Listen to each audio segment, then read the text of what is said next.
نحمده ونصلي ونسلم على سيدنا ومولانا محمد رسوله النبي الأمين المكين الحنين الكريم الرؤوف الرحيم. أما بعد فأعوذ بالله من الشيطان الرجيم. بسم الله الرحمن الرحيم.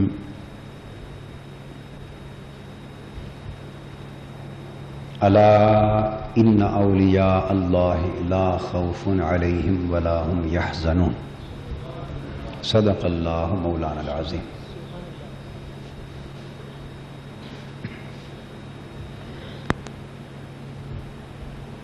اللہ رب العزت کا فضل و کرم ہے اور اس کا شکر ہے جس نے حضور نبی اکرم صلی اللہ تعالی علیہ وآلہ وسلم کے فیضان نبوت کو امت میں قیامت تک جاری رکھنے کے لیے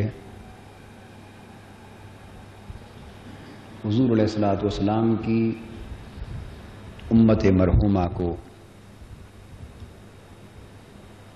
ہر دور میں اس قدر کثیر اولیاء کرام عطا فرمائے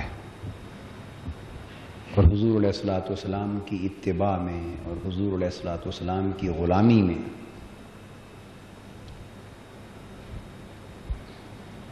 حضور کی امت کو اتنے صلحاء اولیاء اور مقربین عطا کیے کہ قیامت تک فیوزات نبوت کا سلسلہ جاری و ساری رہے گا. حضور علیہ السلام کے فیوزات یعنی فیض نبوت دو طرح سے امت میں جاری ہے. کتنے طرح سے؟ دو طرح سے جاری. براہ راست بھی یعنی بلا واسطہ بھی اور بالواسطہ بھی. یہ بات ذہن نشین کرنا. براہ راست اور بلا واسطہ فیض نبوت قیامت تک حضور علیہ السلام کا امت کے لیے جاری ہے. جس کا مطلب یہ ہے کہ حضور علیہ السلام براہ راست اپنی توجہ سے، اپنے فیض سے، اپنی رحمت سے اور اپنی برکت سے اپنی امت کو ہر دور میں نواز رہے ہیں اور براہ راست اپنے فیوزات اور اپنے انعامات تقسیم فرما رہے ہیں قیامت تک. اور اس کی بھی کئی شکلیں، اس کی بھی کئی شکلیں. اگر وہ مختلف شکلیں اور مختلف صورتیں ہم بیان کرنے لگیں تو اس کے لیے بھی ایک طویل وقت درکار ہے. مگر یہ بات بنیادی طور پہ ذہن نشین کر لیں کہ حضور علیہ السلام کے فیوزات نبوت امت کو براہ راست بھی مل رہے ہیں.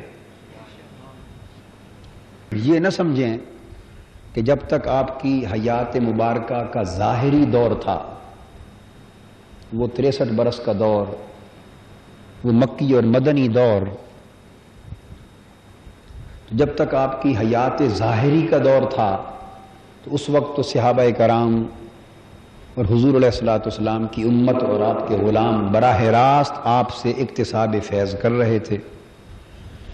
اور جب آپ کا وصال ہو گیا تو وصال مبارک کے بعد بلا واسطہ اور براہ راست آپ سے حصول فیض کا سلسلہ منقطع ہو گیا. یہ بات غلط، یہ بات غلط.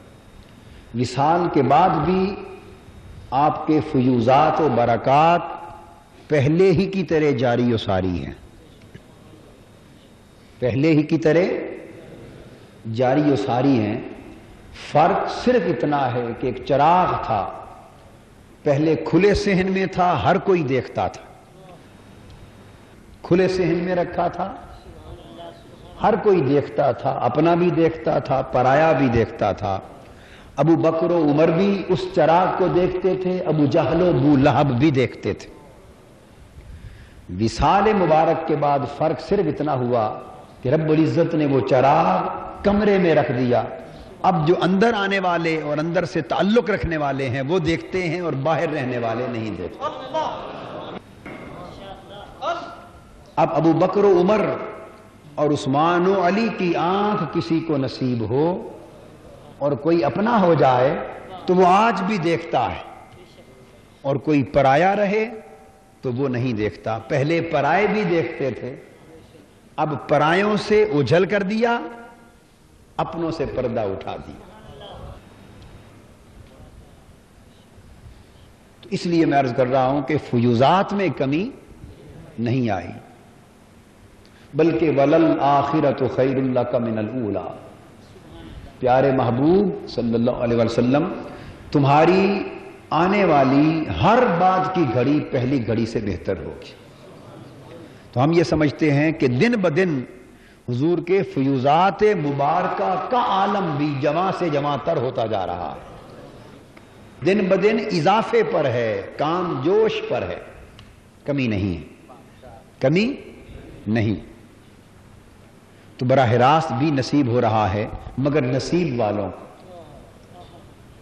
ایسے بھی ہیں۔ حضرت شیخ ابو العباس مرسی رحمۃ اللہ علیہ اولیاء اللہ میں سے ایسے بھی ہیں جو فرماتے ہیں لو حجب عنی رسول اللہ صلی اللہ علیہ وآلہ وسلم طرفۃ عین ما عجبت نفسی من زمرۃ المسلمین۔ فرماتے ہیں کہ حضور علیہ الصلوۃ والسلام کے دیدار کا اور ہمہ وقت حضور کے جلوہ میں غرق رہنے کا میرا عالم یہ ہے کہ اگر ایک لمحے کے لیے آنکھ جھپکنے کی جو دیر ہوتی ہے، اتنے لمحے کے لیے بھی حضور کا جلوہ اقدس میری آنکھوں سے اوجھل ہو جائے اور چہرہ پاک میری نگاہوں سے اوجھل ہو جائے اور حضور کے دیدار سے ایک لمحے کے لیے بھی محروم ہو جاؤں، تو میں اس لمحے میں اپنے آپ کو مسلمان ہی تصور نہیں کرتا۔ یعنی جو دم غافل سو دم کافر، جو دم غافل سو دم کافر۔ تو دیکھنے والے تو آج بھی جلوہ کرتے ہیں، کوئی خواب میں کرتا ہے، کوئی آج بھی بیداری میں کرتا ہے۔ حضور کے جلوے خواب میں بھی جاری ہیں اور بولیے بیداری میں بھی جاری ہیں، مگر اس وقت آنکھ کی شرط نہ تھی، اب آنکھ کی شرط۔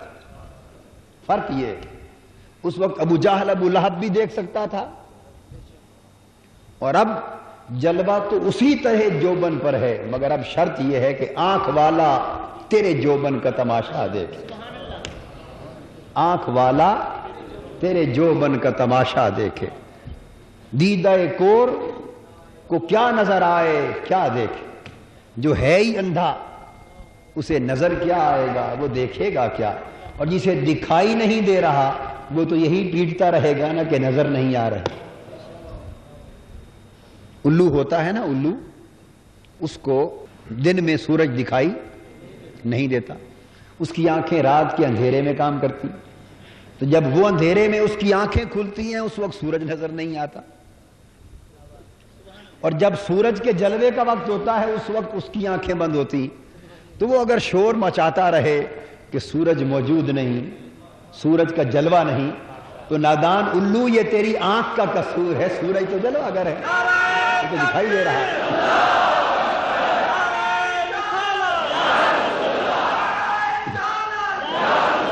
یہ تو تیری آنکھ کا قصور ہے، دیدہ کور کو کیا نظر آئے کیا دیکھے، یہ فرق ہے۔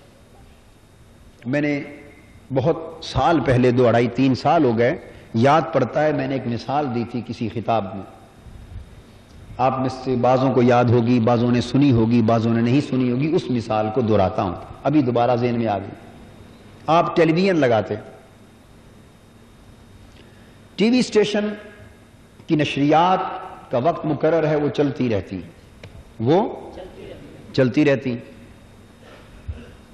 آپ ایک خاص چینل پر ٹی وی کو آن کرتے ہیں، یہ لاہور کا چینل ہے، یہ پنڈی کا چینل ہے، یہ کراچی کا چینل ہے، یہ اسلام آباد کا چینل ہے، یہ پشاور ہے، یہ کوئٹہ، چینلز ہیں، آپ اس چینل کو آن کرتے ہیں، نشریات سنائی بھی دینا لگ جاتی ہیں، تصویر دکھائی بھی دینے لگ جاتی.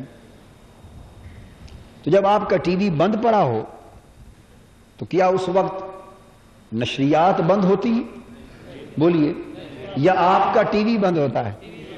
نشریات تو اس وقت بھی جاری ہوتی، نشریات تو اس وقت بھی جاری ہوتی، مگر آپ کا ٹی وی بند ہے. اب اگر آپ کو بند ٹی وی کی وجہ سے اسکرین پر کچھ دکھائی نہیں دے رہا تو نشریات کا کیا قصور ہے؟ 9 بجے خبرنامہ چل رہا ہو اور آپ کا ٹی وی بند ہو تو کوئی کہے کہ ابھی ٹی وی پہ یہ خبر آئی ہے، آپ کہیں آپ جھوٹ بولتے ہیں، میرے سامنے بھی ٹی وی رکھا ہے، اس پر تو کچھ بھی نہیں آیا. وہ کہے گا میں جھوٹ نہیں بولتا، آپ اپنا علاج کروائیں. ٹی وی تو ہے، ٹی وی تو ہر گھر میں ہے، اور اسی ٹی وی پر خبر آئے گی جو آن ہوگا. خبر اسی ٹی وی پر آئے گی جو آن ہو. اگر آپ کے ٹی وی ہی آف ہوں تو پھر نشریات کیا پتہ چلے. پھر بعضوں کا ٹی وی تو صحیح ہوتا ہے، آن بھی کرتے ہیں، مگر چینل خراب ہوتا ہے. کیا؟ اب چینل خراب ہوتا ہے تو چینل تو آن کر رکھا ہے مگر سنائی کچھ نہیں دے رہا. یہ دوسری صورت ہو گئی. بعضوں میں تیسری قسم کا نقص ہوتا ہے، چینل کچھ خراب ہوتا ہے کچھ درست ہوتا ہے، تو سنائی دیتا ہے مگر دکھائی نہیں دیتا. یہ ٹی وی میں ہوتا ہے نا، سب کچھ سنائی دیتا ہے دکھائی نہیں دیتا. تو وہ کہے سنائی تو دے رہا ہے مگر تصویر نہیں ہے، تو دیدہ کور کو کیا آئے نظر کیا دیکھے. تو ہم یہ کہیں گے نادان، نشریات میں کوئی نقص نہیں، سلسلہ جاری ہے، سلسلہ جاری ہے. آوازیں بھی آ رہی ہیں، جلوے بھی ہو رہے ہیں، تیرے اپنے چینل کا نقص ہے.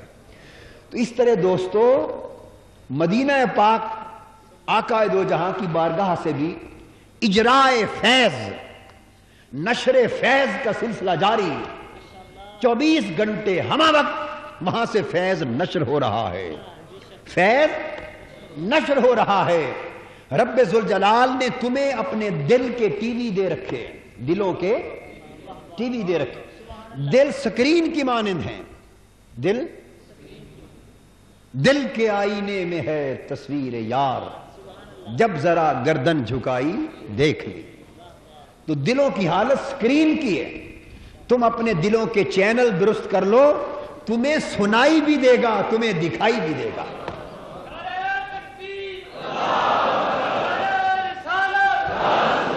سنائی بھی دے گا دکھائی بھی دے گا.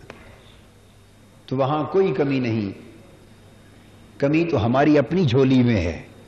تو جو ہماری کمی ہے ہم اسے حضور علیہ السلام کی بارگاہ کی طرف کیوں منسوب کرتے ہیں؟ آپ سمجھے ہیں نا؟ ہم اس بارگاہ کی طرف کیوں منسوب کرتے ہیں کہ نہیں وہاں سے نشر نہیں ہو رہا فیض، وہاں سے تو سب کچھ ہو رہا ہے، ہمارے دامن خالی. ریڈیو آپ چلاتے ہیں تو سوئی کو صحیح اسٹیشن پر لگاتے ہیں. لاہور کے اسٹیشن پر جب صحیح اسٹیشن پر سوئی آتی ہے تو پھر لاہور کا چینل آن ہوتا ہے اور جو کچھ وہاں سے چل رہا ہے آپ سننے لگتے ہیں. اگر آپ کی سوئی ہی خراب ہو، اگر آپ کی سوئی ہی خراب ہو اور مدینہ کے اسٹیشن پر لگے ہی نہ، مدینہ کے اسٹیشن پر آپ کے من کی سوئی، دل کی سوئی، روح کی سوئی مدینہ کے اسٹیشن پر لگے ہی نہ، اور اس وجہ سے سنائی نہ دے، تو ظالم اپنی سوئی اور اپنے چینل کی بات کر، مدینہ کا اسٹیشن تو چل رہا ہے، وہاں سے سلسلہ فیض جاری ہے. ہمیں چاہیے کہ ہم اپنے من کی سوئی کو درست کر لیں، اور اس طرح درست کر لیں کہ وہ مدینہ کے اسٹیشن پر لگ جائے. بس یہ سوئی اگر صحیح لگ گئی تو پھر سلسلہ قائم ہو جائے گا، سلسلہ قائم ہو جائے. تو میں بتا یہ رہا تھا کہ براہ راست بھی فیض جاری ہے، اور یہ حضور علیہ الصلوۃ والسلام کے ختم نبوت کی دلیل ہے، آپ کے خاتم النبیین ہونے کی ایک دلیل ہے کہ اب کسی اور نبوت کی، رسالت کی، نبی کی، پیغمبر کی، رسول کی قیامت تک کسی بھی معنی میں امت کو حاجت نہیں. اس لیے کہ حضور کوئی چلے تھوڑے گئے ہیں یہاں سے، وہ تو آج بھی موجود ہے، وہ تو موجود ہے. ان کی نبوت موجود، ان کی رسالت موجود، ان کی پیغمبری موجود، ان کا کلمہ موجود، ان کی رحمت موجود، ان کا فیض موجود، ان کی توجہ موجود، ان کی برکت موجود، ان کی ہدایت موجود، ان کی تعلیم موجود، ان کا دین موجود، ان کی کتاب موجود، سب کچھ موجود۔ پھر امت کو کیا ضرورت کہ نیا پیغمبر آئے؟ تو جس نے ہدایت نہیں پانی وہ نئے نبی آئے تب بھی منکر رہے، جس کے نصیب میں ہدایت نہ تھی وہ نبی آئے تب بھی منکر رہے۔ حیات ظاہری میں انہوں نے چاند کو ٹکڑے ہوتے دیکھا پھر بھی نہ مانے، ڈوبے سورج کو پلٹتے دیکھا پھر بھی نہ مانے، پتھروں کو کنکریاں پڑھتے دیکھا، آقا کے قدموں میں سجدے میں گرتے دیکھا، درختوں کو سلام کرتے دیکھا، مردوں کو زندہ ہوتے دیکھا، سب کچھ دیکھا پھر بھی نہ مانے۔ تو جنہوں نے نہیں ماننا تھا وہ حضور کے ظاہری دور میں تھے، وہ بھی نہ مانے، اور جنہوں نے آج نہیں ماننا، فیض جاری ہے تب بھی نہیں مانتے، فیض جاری ہے تب بھی نہیں مانتے، اور جنہوں نے ماننا تھا، جنہوں نے ماننا تھا انہوں نے معجزہ دلیل پوچھے بغیر قبول کر لیا، وہ ابو بکر ہو گئے۔ حضرت علی نے کون سا معجزہ دیکھا تھا جی؟ حضرت بلال نے کون سا معجزہ دیکھا تھا؟ حضرت ابو بکر نے کون سا معجزہ دیکھا تھا؟ حضرت عمر نے کون سا معجزہ دیکھا تھا؟ وہ تو تلوار لے کر گردن مبارک قلم کرنے کے لیے، شہید کرنے کے لیے آئے تھے، بس ایک نگاہ پڑی دل پھر گیا۔ تو جنہوں نے ماننا تھا وہ مان گئے، جنہوں نے نہیں ماننا تھا وہ منکر رہے۔ سو آج بھی حالت یہی ہے، آج بھی حالت یہی، مگر حضور کی نبوت اور اس کا فیض جاری۔ اور دوسری صورت حضور علیہ الصلوۃ والسلام کے فیض نبوت کے جاری ہونے کی بالواسطہ ہے، کیا؟ وہ اولیاء کرام کے ذریعے سے ہے۔ کیا؟ اولیاء کرام کے ذریعے سے، وہ قیامت تک ہر دور میں ہوتے رہیں گے۔ اور یاد رکھیے کوئی زمانہ اولیاء کرام سے خالی نہیں ہوتا، قیامت تک ہر دور اولیاء سے معمور رہے گا۔ بس فرق صرف یہ ہوتا ہے کسی دور میں اللہ کی منشا یہ ہوتی ہے کہ وہ ظاہر ہوتے ہیں، کسی دور میں اللہ کی منشا یہ ہوتی ہے کہ انہیں اخفاء میں، پردے میں رکھا جاتا، پردے میں رکھا جاتا۔ میں نے یہ بات اپنے طالب علمی کے زمانے میں اپنے والد گرامی رحمت اللہ تعالی علیہ سے پوچھی۔ میں نے عرض کی ابا جان یہ حکمت کیا ہے؟ آج کے دور میں فرمانے لگے اولیاء اللہ اخفاء میں موجود ہیں، مگر جس طرح پہلے زمانے میں ہر کوئی جانتا تھا نا کہ وہ بابا فرید گنج شکر بیٹھے، وہ حضرت بہاؤالدین زکریا بیٹھے ہیں، وہ حضرت قطب الدین مختیار کاکی بیٹھے ہیں، وہ خواجہ نظام الدین اولیاء بیٹھے ہیں، وہ حضرت خواجہ صابر احمد کلیر شریف والے بیٹھے ہیں، وہ حضرت خواجہ اجمیر ہیں، وہ حضرت داتا گنج بخش ہیں رضی اللہ تعالی عنہ ورضوان اللہ تعالی علیہم اجمعین۔ تو ایک دور تھا، اب بغداد شریف ہے، ایک شہر ہے بغداد کا، ایک وقت میں کئی 100 اولیاء بیٹھے، اور دنیا جانتی، لوگ جان رہے ہیں یہ حضرت حماد دباس ہیں، یہ شہنشاہ ولایت سیدنا غوث العظم ہیں، یہ فلاں ہیں، یہ فلاں، دنیا جانتی۔ تو میں نے عرض کیا اگر آج بھی موجود ہیں اولیاء اللہ اور قیامت تک کوئی زمانہ ان سے خالی، یاد رکھیے یہ حدیث پاک سے ثابت ہے۔ حضور علیہ السلام فرماتے ہیں کہ میری امت کا کوئی زمانہ اولیاء اللہ سے خالی نہیں ہوگا، عباد اللہ سے، اللہ کے مقرب بندوں سے خالی نہیں ہوگا، اور جب خالی ہوگا تب قیامت آ جائے گی۔ تو وہ قیامت تک ہر دور میں اللہ کے مقرب بندے اور اولیاء و صلحاء موجود۔ اور حضور داتا گنج بخش علی حجویری رضی اللہ تعالی عنہ نے تقسیم کی ہے مدارج کی، بہت سی اقسام ہیں اولیاء اللہ کی، بہت سی اقسام ہیں اولیاء اللہ کی۔ ان میں سے ایک قسم میں حضور داتا گنج بخش علی حجویری رضی اللہ تعالیٰ عنہ، ان کا عرص مبارک ہے، تو جو تقسیم انہوں نے چند مدارج کی بیان کی ہے وہ عرض کرتا۔ مختلف اولیاء کرام نے مختلف تقسیمات بیان کی، جدا جدا دائرے بیان کیے ہیں۔ چند ایک جن کا ذکر حضور داتا صاحب نے کیا وہ بیان کرتا ہوں. فرماتے ہیں 300 تو ہر زمانے میں اخیار ہوتے ہیں. کتنے اخیار؟ اور بعض اولیاء کرام نے 4000 بیان کیے، بعضوں نے 8000 بیان کی.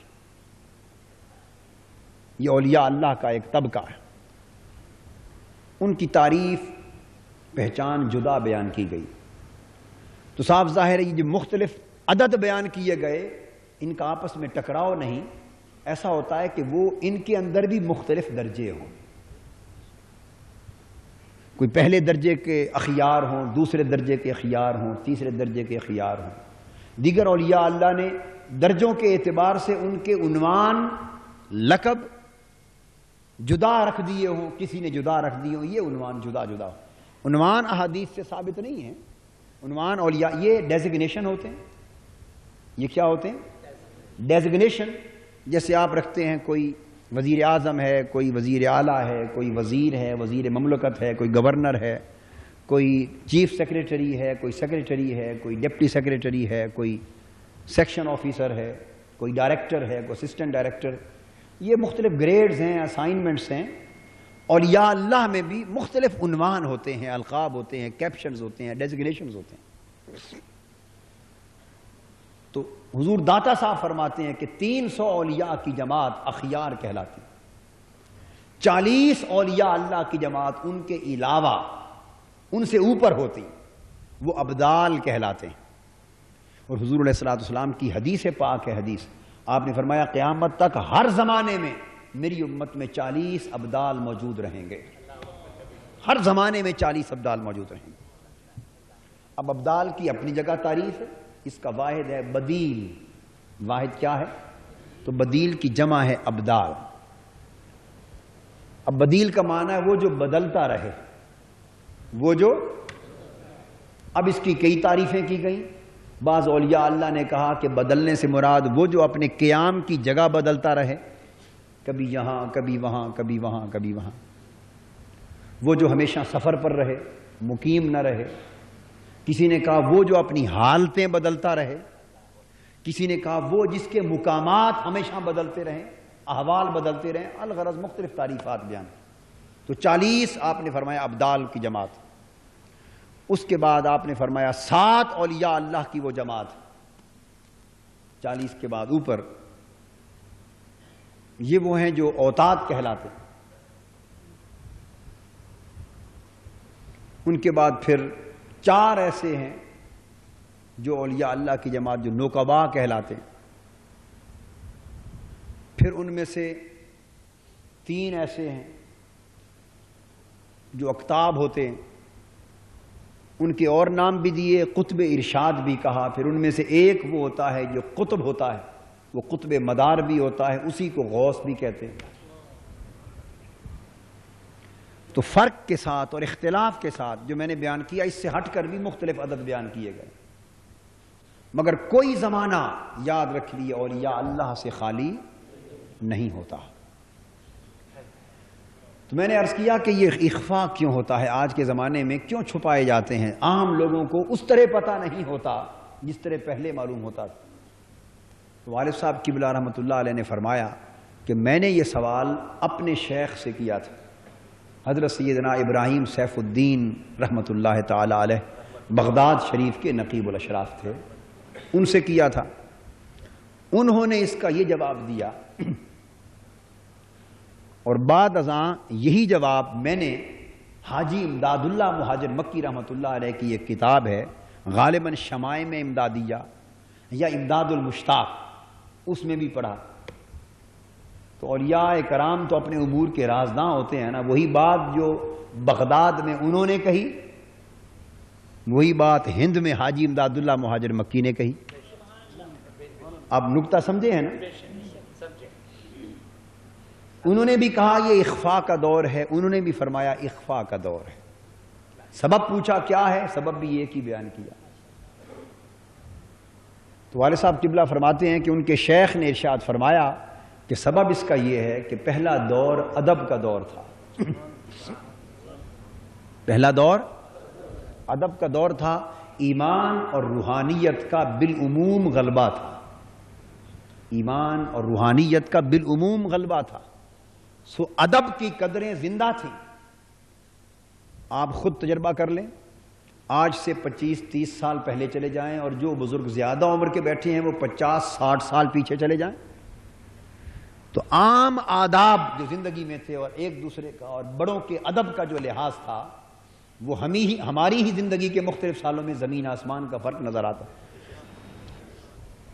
یعنی خود میں اپنی بات کرتا ہوں، ہم جب بچپن میں تھے اپنے والد گرامی رحمۃ اللہ علیہ اور ہمارے بچپن میں ہمارے جیسے بچے اپنے والد اور بزرگوں کے سامنے بیٹھ کر کھانا بھی نہیں کھا سکتے تھے، اتنا ادب اور جھجک ہوتی تھی۔ یہ بات درست ہے یا نہیں؟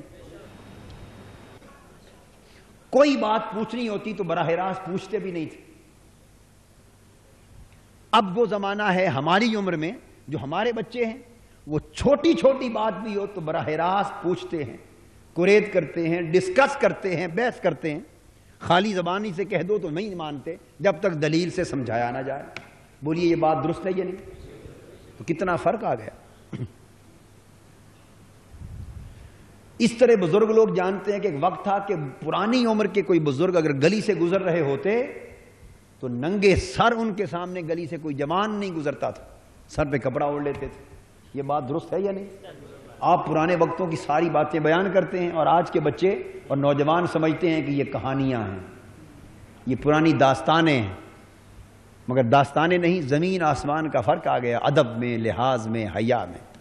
جوان لڑکے جوان لڑکیاں آج سے 30-40 سال پہلے اکٹھا کھیلتے تھے اور کسی کے ماں باپ کو یہ اندیشہ تک نہیں ہوتا تھا کہ جوان بیٹی جوان لڑکوں سے کھیل رہی ہے تو کہیں شرم اور حیا عصمت کو نقصان نہ پہنچے۔ لوگ جوان بیٹیاں پڑوسیوں کے گھروں میں چھوڑ کے چلے جاتے تھے کئی دن باہر سفر پہ۔ آج ایسے حالات ہیں؟ بولیے۔ تو میں نے آپ کو مثال دے کر سمجھایا ہے کہ جس طرح حیا شرم کی قدروں میں زمین و آسمان کا فرق ہو گیا، اسی طرح ادب میں بھی زمین و آسمان کا فرق ہو۔ جس طرح آپ ماں باپ کا ادب، بزرگوں کا ادب، استاذ کا ادب، اس میں فرق دیکھتے ہیں آج اور پہلے کے دور میں، اسی طرح اولیاء اللہ صلحاء بزرگوں کے ادب کا بھی عالم۔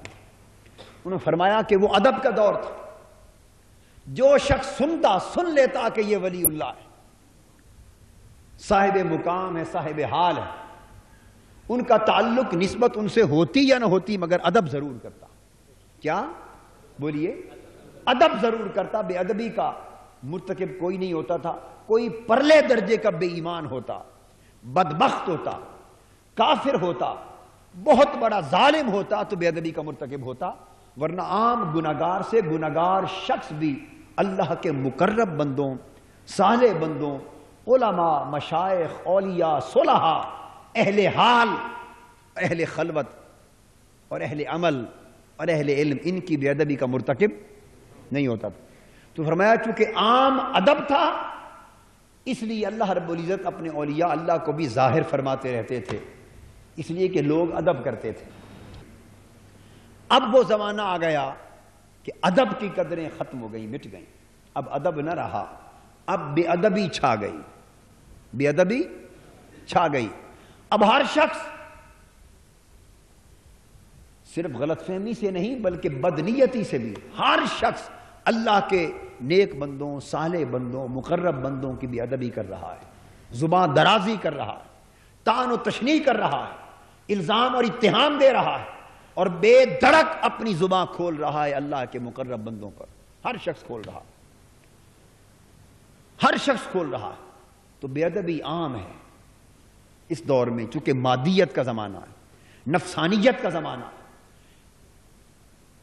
اس نفسانیت اور مادیت کے دور میں چونکہ بے ادبی عام ہے اور اللہ رب العزت کا ایک وعدہ ہے اس امت پر، اللہ کا کرم، وعدہ یہ ہے کہ من آذا لی ولیا فقد آذنتہ بالحرب، وفی روایت فرمایا حدیث قدسی من آذا لی ولیا فقد استحل محاربتی، جس شخص نے میرے ایک ولی اور کسی ایک دوست اور محبوب بندے کو بھی اذیت پہنچائی، تکلیف پہنچائی، میرا اس کے ساتھ اعلان جنگ ہے۔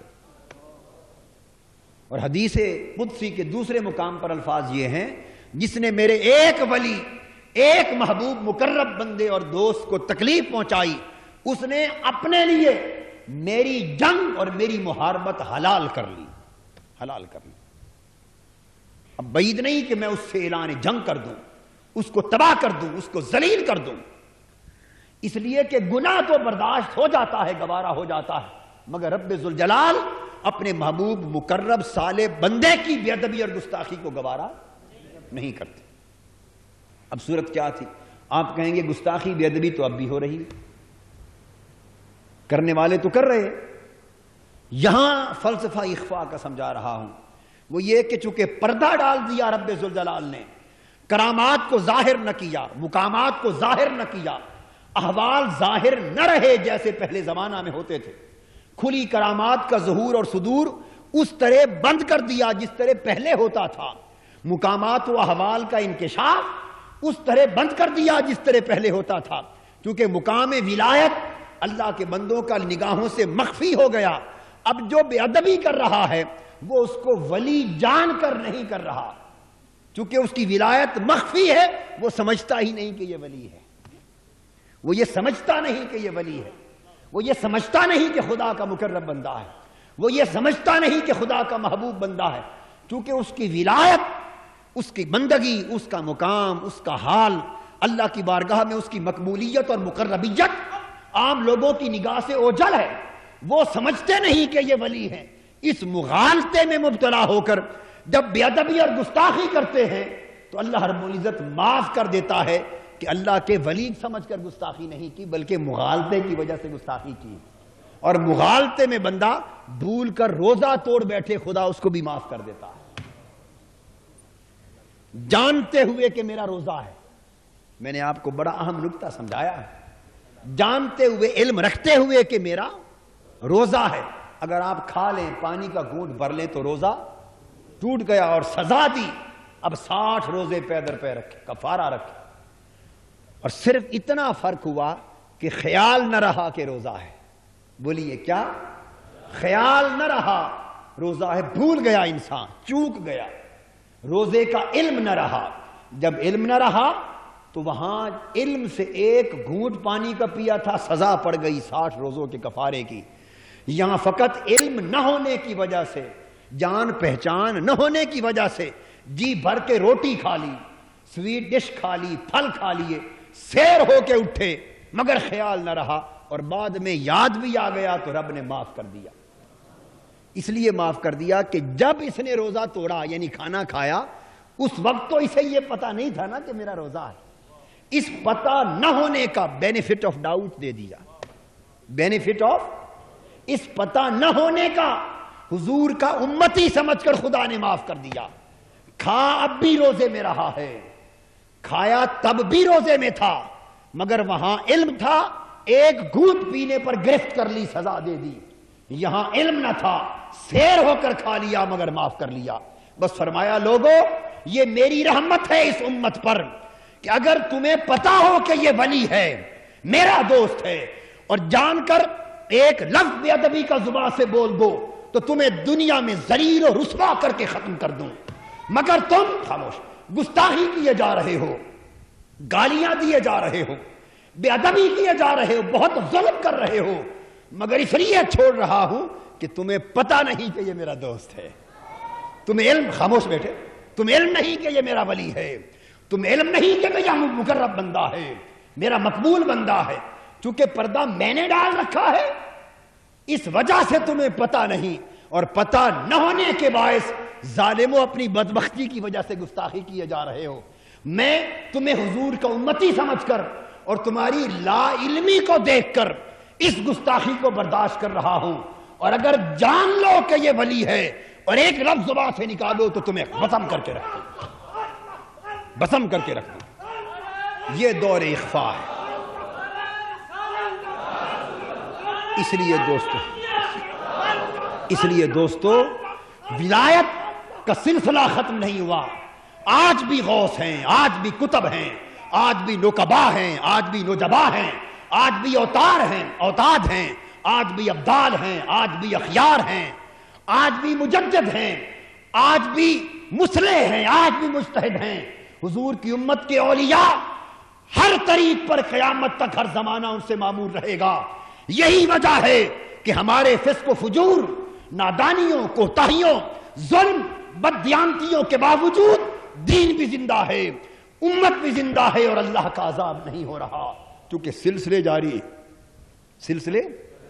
جاری مگر اس زمانے کے پیش نظر اللہ نے اسے اخفاء میں رکھا ہے، پردہ ڈال رکھا ہے۔